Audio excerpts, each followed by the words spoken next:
Selamat datang Ibu, ada yang bisa saya bantu? Begini Bu, saya kan ibu rumah tangga, saya masih umur 1 tahun dan masih anak satu-satunya. Saya juga masih menyusui, saya juga masih bekerja. Menurut saya mau konsultasi kontrasepsi seperti apa yang cocok dengan saya. Baik Bu, nanti saya jelaskan ya. Baik Bu, di sini ada beberapa metode kontrasepsi atau tadi Bu. Yang pertama itu ada pil KB, suntik KB, implan, kondom, sama iud Bu. Ibu boleh rekomendasi nggak di antara semua yang Ibu sebutkan tadi, yang mana cocok untuk saya yang masih menyusui dan bekerja? Oh ya, nanti saya tunjukkan ya Bu. Bagi Ibu saya jelaskan ya, untuk yang pertama yaitu pil KB. Pil KB itu harus dikonsumsi setiap hari Bu, mengandung hormon estrogen dan progesteron. Terus yang kedua itu suntik KB. Suntik KB itu harus diberikan tiap 1 atau 3 bulan sekali Bu, mengandung hormon progesteron.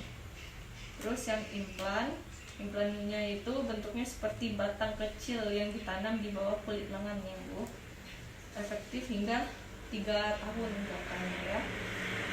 Terus kondom juga alat pelindung yang biasa dipakai saat berhubungan seks sama suaminya Ibu ya, untuk mencegah sperma masuk ke dalam ibu. Terus yang terakhir itu iud. Iud itu alat yang dipasang dalam rahim ibu, bisa berbahan tembaga non hormonal atau mengandung hormon. Jadi menurut Ibu rekomendasi untuk saya itu kontrasepsi seperti apa Bu? Baik Ibu, karena Ibu masih menyusui, jadi saya sarankan minum pil KB Bu. Kalau minum pil KB itu keuntungan dan kerugiannya apa ya Bu? Ya nanti saya jelaskan ya. Bagi Ibu, ini contohnya untuk pil KB-nya. Kerugian dan keuntungan pakai obat ini apa Ibu? Ini ya Bu, contohnya untuk pil KB-nya. Baik, kalau untuk keuntungan pil KB-nya itu efektif untuk mencegah kehamilan dengan tingkatan efektif hingga 99% ya Bu. Yang kedua yaitu membantu mengatur siklus menstruasi. Pil KB juga dapat membantu mengatur siklus menstruasi, membuat lebih teratur dan mengurangi nyeri haid.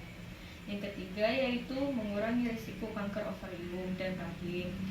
Bahwa pil KB dapat mengurangi risiko kanker ovarium, rahim, dan usus besar juga. Yang keempat yaitu mengurangi jerawat. Beberapa jenis pil KB juga ada yang mengandung kombinasi hormon estrogen dan progesteron, dapat membantu mengurangi jerawat. Yang kelima yaitu mengurangi gejala PMS atau premenstruasi syndrome. Menggunakan pil KB bisa membantu mengurangi gejala PMS seperti perubahan suasana hati ibu. Baik Ibu, untuk efek sampingnya dari pil KB-nya itu yaitu seperti mual, sakit kepala, peningkatan berat badan, dan nyeri payudara terutama pada awal pengguna. Terus ada juga risiko pembekuan darah. Pil KB kombinasi yang mengandung estrogen sedikit meningkatkan risiko pembekuan darah yang bisa berbahaya bagi wanita dengan riwayat keluarga atau faktor risiko lainnya.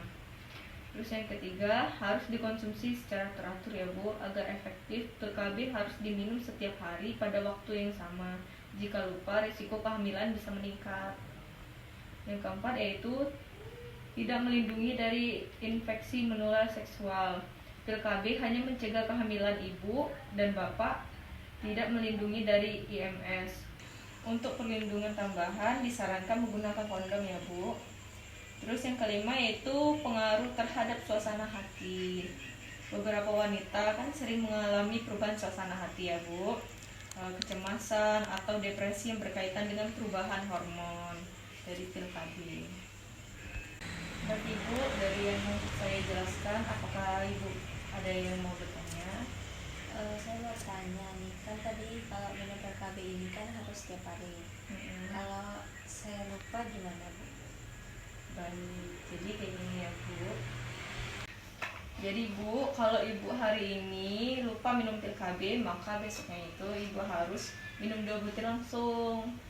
Kalau hari kemarin sama hari ini Ibu juga lupa, Ibu harus minum 3 pil KB sekali langsung. Oh gitu ya Bu ya.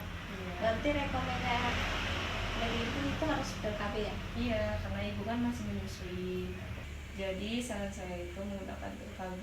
Takutnya ada kendala saat Ibu mengasihi, karena Ibu kan masih menyusui. Oke Bu. Oke. Iya. Baik Ibu, terima kasih ya atas edukasinya. Saya jadi mengerti saya harus menggunakan kontrasepsi apa. Ya Bu, semoga dari yang saya kasih tahu tadi dapat membantu Ibu ya. Terima kasih ya Bu. Iya.